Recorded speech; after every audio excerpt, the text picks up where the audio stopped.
All right, and because of all of this winter weather, you should know the roads in northern and western part of the state, they are going to be mess, including this one, Kristen, you're taking a look at Klein's Corner, snow all over the roads. Yeah, snow coming down over at Klein's Corners, and so you're going to want to slow down. There's a lot of areas that are going to be looking at snow-packed and icy conditions. Here's another one down toward Vaughn, and you can see the roads there looking really messy. Yeah, this semi-truck just decided to say, I'm not driving in this right now, and just take a little break. Smart guy, just pulled on over there. So we are seeing it come down, and then up near La Bajada, we're also seeing some of the road conditions there that aren't looking as good. Here's a look at a map at some of the issues, and you can see in and around Albuquerque, I-40, I-25, up in and around the Big I area, looking at some trouble spots, and then also up towards Santa Fe, and then when you go up to the north and west as well, out toward Gallup and Grants, those areas picked up some snow overnight last night, and we're going to continue to see it come down. Okay, we've actually already seen one car on the Big I slide off into the wall. Again, this happened in just the last 15 or 20 minutes because of this snow, so it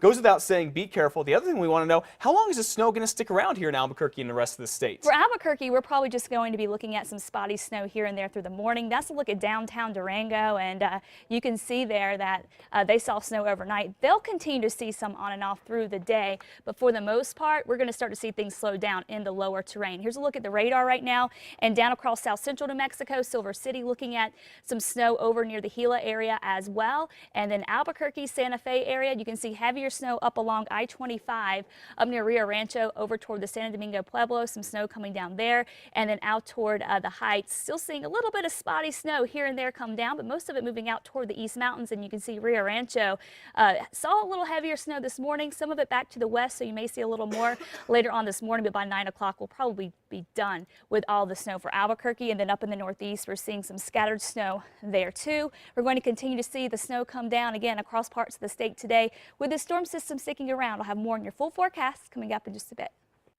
And make sure you stay with KRQE News 13 and our website, krqe.com. Get the latest on this winter storm. Kristen's going to have updates for you every 5 or 10 minutes this morning. And if you're headed out and you can't watch us, you can get an update on the road conditions by calling 511. It's some overnight news for you now. Police still trying to figure out what caused a deadly crash here in Albuquerque. Take a look. This happened at Wyoming and Central about 12:30 this morning. Police say 2 cars were involved. This one badly beat up, and at least one of those cars, we're told, was speeding. As a result, again, 1 woman is dead. Police are still trying to figure out exactly what caused this crash, though. They want to know what the speed was. They want to know if there was any alcohol related to this incident or not. But until the investigation is completed, then we won't know.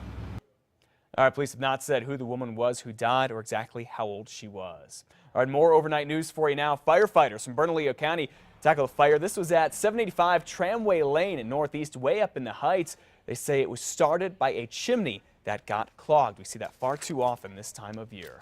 All right, one state law here in New Mexico could become a federal law anytime today because it's just waiting for the president's signature. This is called Katie's Law. It is named after this young woman, Katie Sepich, who was raped and murdered when she went to New Mexico State back in 2003. The national bill for it passed both the U.S. House and Senate on Friday, and it forces anyone who's arrested for a felony DNA sample to, or anyone who's arrested for a felony, rather, to give investigators a DNA sample, or it makes that possible at least. Now, a man named Gabriel Avila, this guy, Avila, was arrested on a burglary charge a few months after Katie was killed here in New Mexico, but his DNA didn't get taken until he was convicted 3 years later. That is how investigators tied him to Katie's case. Now, with the new law, they would have been able to do that much sooner. Now, nationally, the bill on Katie's Law doesn't actually force states to take a DNA sample, but it does give them money and resources to do that. In fact, 25 other states already have laws like this. One of them is in Maryland, where it's actually causing quite the controversy now. This is where one man who is connected to a rape and convicted for it after investigators took his DNA when he was arrested for a different crime. Well, the U.S. Supreme Court will ultimately decide on this case, and it could have a big effect back here in New Mexico. However, Governor Martinez thinks that New Mexico's law will be fine no matter what because the state only gets DNA samples when the judge rules there is enough evidence for someone to be arrested. Simply because they have gotten away with it this far, that it does not mean that they get away with it for the rest of their lives. Now, Governor Martinez hopes the Supreme Court will rule in favor of Katie's Law, and she actually thinks it will, especially after Congress passes this bill to pay to collect DNA. Again, that is in all 50 states.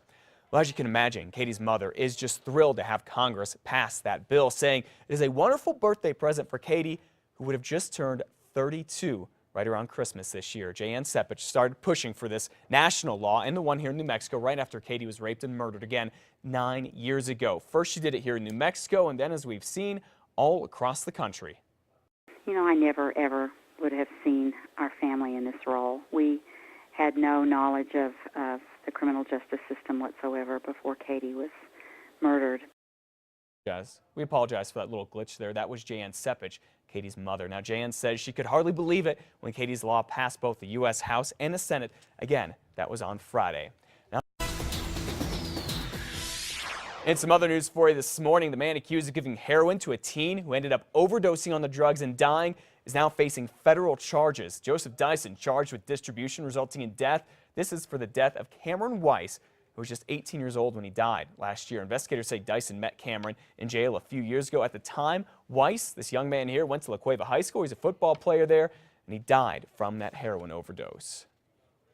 Well, the woman who is facing child abuse charges against her unborn baby, still in jail in Albuquerque right now, and in fact is on drug watch. Elizabeth Ramirez was in court. Here she is yesterday on a long list of charges. They all come from what happened 2 months ago when police pulled her over. They say Ramirez was 8 months pregnant, was fidgety and nervous. Officers say at first Ramirez lied to them about who she was so she wouldn't get arrested for breaking her probation. Then police say she admitted that she had used syringes and heroin in her purse. She was then rushed to the hospital where doctors and nurses say Ramirez was on heroin and meth at the time, and her unborn baby was in very bad shape. Starting next Saturday, Albuquerque's police department will take any guns you don't want, no questions asked. This is from a gun disposal program that the city will do every Saturday in January, then once a month after that. Police say they'll give the stolen guns back to their owners, they'll preserve the historic ones, and then they'll destroy everything else. And in Santa Fe, the mayor there wants to buy guns back. David Koss here wants to have the first gun buyback in a few weeks. Other cities that do it give people anywhere from $100 to $200 either in cold hard cash or in gift cards at Walmart, Target, grocery store. It all depends on what kind of gun they bring in. There's an assault rifle that someone brought in there. And you know, in Los Angeles last week, 2 people brought in rocket launchers. All right, later today we could get the autopsy results back from an 8-year-old boy who was mauled to death by a pack of dogs last week. Cibola County Undersheriff told the Gallup Independent that 9 dogs attacked Tomasenio near his family's home in Pine Hill last Wednesday. All of those dogs were taken and euthanized. The FBI now investigating this case because the attack happened on the Rama Navajo Reservation.